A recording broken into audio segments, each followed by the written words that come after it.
Semoga yang subscribe diberikan rezeki melimpah dari jalan tak terduga. Dan yang like komen, dimudahkan jalannya menuju surga di hari akhir nanti. Siapa yang tak mendengar nama Qorun?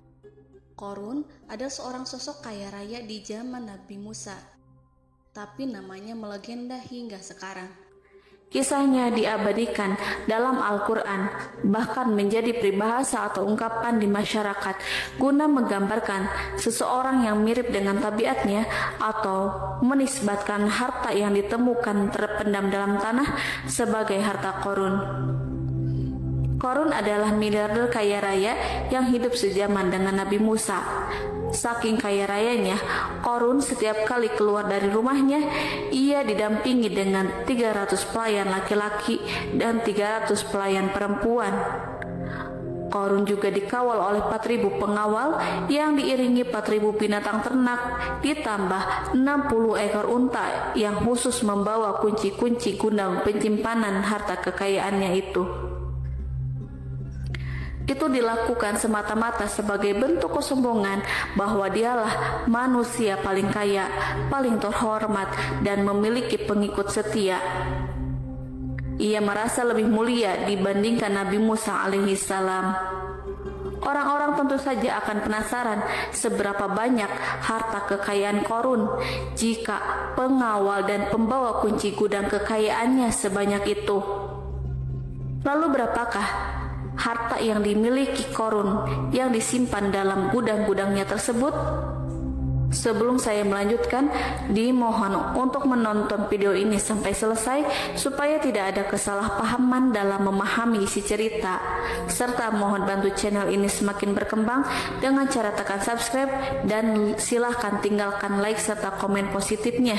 Semoga dukungan pemirsa Risalah Kehidupan bernilai pahala dan menjadi wasilah dimudahkannya segala urusan pemirsa sekalian.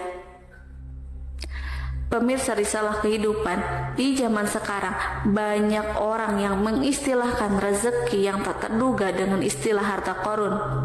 Lalu, dari manakah sumber harta kekayaan Qorun yang sangat luar biasa itu? Serta di manakah Qorun dan hartanya ditenggelamkan?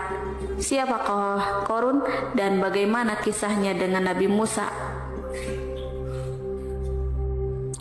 Qorun merupakan kaum Nabi Musa alaihissalam. Disebutkan oleh Ibnu Jurayj, nama lengkap Qorun adalah Qorun ibnu Yashar, ibnu Qahis, ibnu Lawi, ibnu Yakub. Ia merupakan putra paman atau sepupu Nabi Musa alaihissalam. Pasalnya, Nabi Musa alaihissalam sendiri adalah putra Imron, sedangkan Imron adalah putra Qahis. Dengan kata lain, Qorun masih satu kakek dengan Nabi Musa alaihissalam, yakni kakek Qahis. Ia adalah umat Nabi Musa yang taat. Tidak hanya memiliki banyak harta, Qorun juga termasuk orang yang cerdas dan berilmu. Ia menguasai ilmu duniawi dan ilmu ukhrawi, dan tercatat bahwa Qorun adalah ahli di bidang kimia. Dirinya tercatat sebagai ahli kitab Taurat setelah Nabi Musa. Kepandaian Qorun dalam ilmu agama membuat dirinya sering disebut dengan ilmu nawir atau orang yang memberi cahaya dan penerangan. Suaranya terkenal merdu dalam membaca kitab Taurat. Selain itu, Qorun juga lihai dalam berbisnis. Ia mengetahui trik investasi yang menguntungkan serta jalur perdagangan internasional yang strategis di zamannya. Kekayaan Qorun begitu banyak sebagaimana tercatat dalam surat Al-Qasas ayat 76. Sesungguhnya Qorun termasuk kaum Musa, tetapi dia berlaku aniaya terhadap mereka. Kami telah menganugerahkan kepadanya pembendaharaan harta yang kunci-kuncinya sungguh berat dipikul oleh sejumlah orang-orang yang kuat. Dalam riwayat Khaisamah disebutkan, untuk mengangkut kunci gudang kekayaan Qorun dibutuhkan 60 bigol atau sejenis kuda kecil. Ukuran kuncinya sebesar jari, bahannya terbuat dari kulit dan setiap kunci digunakan untuk satu gudang. Maka keluarlah Qorun kepada kaumnya dalam kemegahannya. Para ulama tafsir menjelaskan, Korun keluar dengan baju mewah diiringi dengan 300 gadis berbaju merah dan 4.000 kendaraan kuda. Tak heran iring-iringan Korun itu mengundang decak kagum mereka yang gandrung terhadap harta kekayaan. Sebagaimana yang terekam dalam Al-Quran, moga-moga kiranya kita mempunyai seperti apa yang telah diberikan kepada Korun. Sesungguhnya ia benar-benar mempunyai keberuntungan yang besar. Quran Surat Al-Qasas ayat 79. Namun tak sedikit kaumnya yang mengingatkan, dan ingatlah ketika kaumnya berkata, janganlah engkau terlalu bangga. Sesungguhnya Allah tidak menyukai orang-orang yang terlalu membanggakan diri atau disebut farihin. Sebagian ulama menafsirkan istilah farihin di sana juga berarti takabur atau zolim, berbuat kerusakan, arogan, dan tidak mau bersyukur terhadap nikmat. Korun dikisahkan memiliki ribuan gudang yang berisikan emas dan perak. Bila keluar rumah, Korun selalu berpakaian mewah dan dikawal oleh 600 pelayan. Ia diiringi 4.000 ekor kuda dan 60 ekor unta yang membawa kunci-kunci gudang kekayaannya. Namun sayang seribu sayang, Korun kemudian membangkang pada Nabi Musa dan menjadi pengikut setia Fir'aun. Mengenai dari mana asal-usul kekayaan Korun, ada beberapa riwayat yang memberitakan tentang asal-usul kekayaan Korun tersebut. Sumber pertama menyebutkan bahwa jauh sebelum memiliki kekayaan, Korun hanyalah seorang lelaki miskin yang tidak mampu menafkahi keluarganya sendiri. Anaknya sangat banyak. Lalu suatu hari ketika Korun datang kepada Nabi Musa, ia meminta Nabi Musa alaihissalam untuk mendoakannya agar Allah memberikan harta benda yang banyak. Korun juga meminta Nabi Musa mengajarinya ilmu kimia dan ilmu-ilmu kehidupan lainnya. Korun dikenal sebagai orang yang soleh dan mengikuti ajaran Ibrahim dengan baik, sehingga tanpa pikir panjang Nabi Musa alaihissalam menyetujui permintaannya. Allah Subhanahu wa Ta'ala mengabulkan doa Nabi Musa. Korun diberikan kecerdasan luar biasa dan menguasai ilmu yang telah diajarkan kepadanya. Korun menguasai teori dan praktik pembuatan emas permata dan beragam perhiasan mewah lainnya. Ia juga pakar dalam ilmu arsitektur rancangan bangunan, penataan kota, dan lain sebagainya. Tidak lama setelah itu, hidupnya berubah. Korun pun hidup dengan bergelimbang harta. Ribuan gudang yang dimilikinya penuh dengan emas dan perak. Namun sayangnya, keberuntungan yang didapatkannya membuatnya gelap mata. Korun mulai hidup dengan penuh pamer, keangkuhan, dan penuh kesombongan. Kekayaan yang telah diberikan oleh Allah Subhanahu wa Ta'ala membuatnya lupa dengan Sang Maha Pemberi.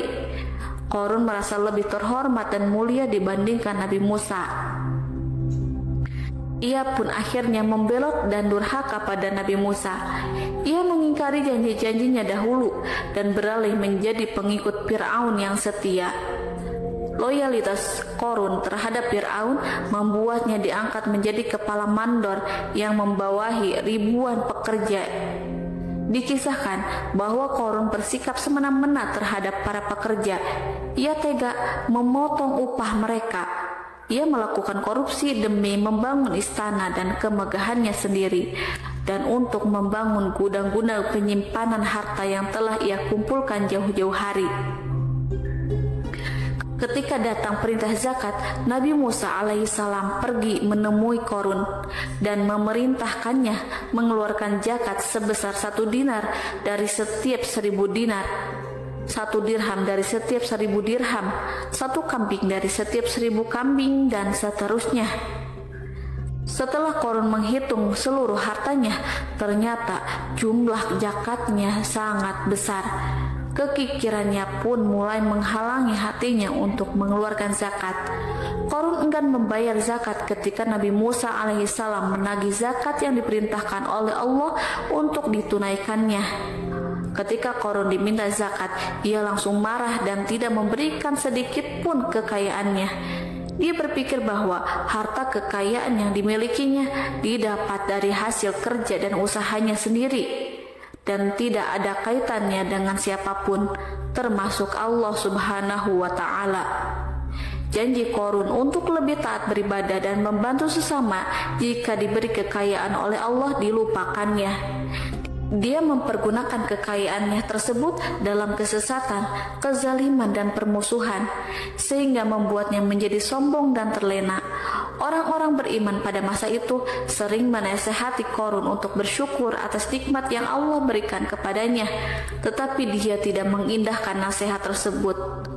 Dari sikapnya tersebut sudah jelas bahwa Qorun tidak membutuhkan nasihat kebenaran, bahkan merasa tidak takut dengan ancaman Allah, sebab Qorun merasa sudah memiliki segalanya. Qorun merasa dirinya hebat dan pintar serta punya banyak pengikut setia, punya banyak pengawal dan merasa aman karena dekat dengan Raja Fir'aun. Qorun berkata, "Sesungguhnya aku mendapatkan harta ini karena ilmu yang ada padaku." Qorun sangat sombong. Ia merasa hartanya didapatkannya sendiri tanpa campur tangan dan kehendak Zat yang Maha Kaya, yakni Allah Subhanahu wa Ta'ala. Apakah Qorun lupa ataukah ia tidak tahu bahwa Allah telah membinasakan orang-orang sombong sebelumnya, yang bahkan lebih kuat darinya, yang lebih kaya darinya, yang lebih banyak pengawalannya, lebih kokoh dan tak terkalahkan dibanding dirinya? Karena terdorong sifat kikir dan angkuh, maka Qorun membuat rencana untuk melakukan tipu daya agar dia terlepas dari kewajiban membayar zakat. Dia ingin menjatuhkan nama baik dan citra baik Nabi Musa alaihissalam. Kemudian dia mengumpulkan tokoh-tokoh konglomerat Bani Israel. Ia berkata kepada mereka, "Wahai saudara-saudaraku, terhadap apa yang diperintahkan Musa untuk membayar zakat, apakah kalian akan mematuhinya? Sekarang dia hendak mengambil harta yang ada di tangan kalian, maka pikirkanlah suatu cara untuk menghindari perintahnya." Para pembesar-pembesar yang dipanggil kemudian menjawab, "Wahai paduka Qorun, engkau lebih besar daripada kami. Kami akan melakukan apapun yang kau inginkan." Qorun pun berkata, "Datangkanlah kepadaku wanita cantik. Aku akan memberinya hadiah besar jika ia berhasil menggoda dan memfitnah Nabi Musa." Ketika wanita cantik yang diinginkan datang, Qorun memberikan kepadanya uang muka sebagai jaminan. Ia akan membayarkan seluruh yang dijanjikan ketika berhasil menjalankan misinya. Bukan hanya itu, Qorun pun berjanji akan menjadikan wanita ini sebagai istrinya. Dan keesokan harinya, Qorun mengumpulkan Bani Israel. Setelah itu, Qorun menghadap kepada Nabi Musa seraya berkata, "Orang-orang menanti kedatangan Anda, sampaikanlah saran dan nasihat kepada mereka." Nabi Musa kemudian keluar dari rumahnya. Ia mulai menyampaikan nasihat pada umatnya. Di antara nasihatnya, beliau berkata, "Barang siapa yang mencuri, aku akan memotong tangannya. Barang siapa yang memfitnah, aku akan mencambuknya sebanyak 70 kali. Barang siapa yang tidak mempunyai istri dan dia berbuat zina, maka aku akan mencambuknya sebanyak 70 kali. Adapun barang siapa yang memiliki istri dan dia berbuat zina, aku akan rajam dia sampai mati." Qorun kemudian berkata, "Apakah ini juga berlaku untuk Anda jika Anda sendiri yang berbuat zina? Apakah Anda akan menerima hukumannya?" Kemudian Nabi Musa menjawab, "Ya, meskipun saya sendiri yang melakukannya." Maka kemudian Qorun memanggil wanita yang telah dibayarnya. Wanita itu berdiri di depan Nabi Musa dan Bani Israel yang telah berkumpul. Dia mengaku sedang hamil karena telah berhubungan badan dengan Nabi Musa. Maka marahlah Nabi Musa atas fitnah kejam yang diarahkan kepadanya.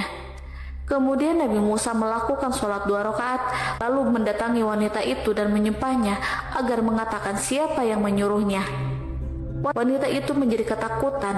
Ia gemetar di depan Nabi Musa dan dia mengaku bahwa yang menyuruhnya adalah Qorun. Lalu wanita itu bertaubat dan meminta maaf kepada Nabi Musa. Seketika Nabi Musa bersujud seraya berdoa kepada Allah untuk menimpakan azab kepada Qarun. Allah memberi wahyu kepada Nabi Musa bahwa bumi telah dijadikan tunduk kepada perintah Nabi Musa. Kemudian Nabi Musa berkata kepada bumi, "Wahai bumi, telanlah Qarun beserta kekayaannya, habiskanlah semua." Kala itu Allah menurunkan wahyu kepada Nabi Musa alaihissalam untuk memerintah bumi apapun yang diinginkannya. Begitu Nabi Musa alaihissalam datang dengan wajah sangat marah, barulah Qarun merajuk, "Wahai Musa, sayangilah aku." Sementara Nabi Musa alaihissalam tak bergeming. Beliau lantas berkata pada bumi, "Wahai bumi, ambillah mereka." Seketika rumah Qarun mulai bergetar. Qarun dan antek-anteknya mulai dibenamkan hingga bagian lututnya. Rumahnya ikut turun sedalam lutut. Qarun kembali merajuk, "Sayangilah aku Musa." Rumahnya kembali berguncang. Kini Qarun dan kawan-kawannya kembali terbenam hingga bagian pusar. Demikian pula rumahnya. Qarun terus merajuk, "Wahai Musa, sayangilah aku." Sementara Nabi Musa alaihissalam kembali meminta bumi, "Wahai bumi, ambillah mereka." Rumah Qarun berguncang lagi, sementara Qarun dan kawan-kawannya terus terbenam hingga bagian tenggorokannya. Demikian pula rumahnya. Qarun lagi-lagi menjerit, "Wahai Musa, sayangilah aku." Namun Nabi Musa alaihissalam tak bergeming. Beliau terus meminta bumi menelannya, hingga akhirnya Qarun dan kawan-kawannya hilang seluruhnya di telan bumi. Tak lama setelah itu Allah pun berkata, "Wahai Musa, apa yang membuatmu bersikap demikian? Padahal demi kemuliaanku, andai dia Qarun berdoa kepadaku, niscaya aku akan rahmati. Maka kami benamkan dia beserta rumahnya ke dalam bumi, maka tidak ada baginya satu golongan pun yang akan menolongnya selain Allah, dan dia tidak termasuk orang-orang yang dapat membela diri." Quran Surat Al-Qasas ayat 81. Lalu di manakah lokasi ditenggelamkannya Qarun beserta harta bendanya? Konon berdasarkan kepercayaan beberapa masyarakat setempat, Qarun ditenggelamkan di sekitar sungai atau danau Moris yang terletak di kota Fayum, negara Mesir. Qarun konon mendirikan istana dan di tempat itu pula ia ditenggelamkan. Dahulu Qarun berkeinginan membangun sebuah istana, namun tidak diizinkan oleh Fir'aun jika istana itu dibangun di samping istana Fir'aun. Terlebih Qarun juga tidak ingin membangun istana di tengah pemukiman Bani Israel yang terletak di tanah Jasan. Fir'aun pun memberikan tanah di wilayah Fayum. Kemudian di tepi sungai Fayum inilah Qarun membangun istananya yang megah dan di dalamnya membangun Al-Kunuz atau gudang penyimpanan harta berisi emas dan perak. Salah satu bukti arkeologis yang dapat dijumpai di lokasi tersebut adalah runtuhan bangunan yang diduga sebagai tempat tinggal Qarun yang berjarak sekitar 2 km dari Danau Qarun. Menurut beberapa sumber, bangunan yang masih berdiri kokoh tersebut adalah benteng yang dibangun oleh Qarun. Namun, ada juga yang mengatakan bahwa bangunan tersebut adalah tempat tinggalnya. Wallahu a'lam bishawab.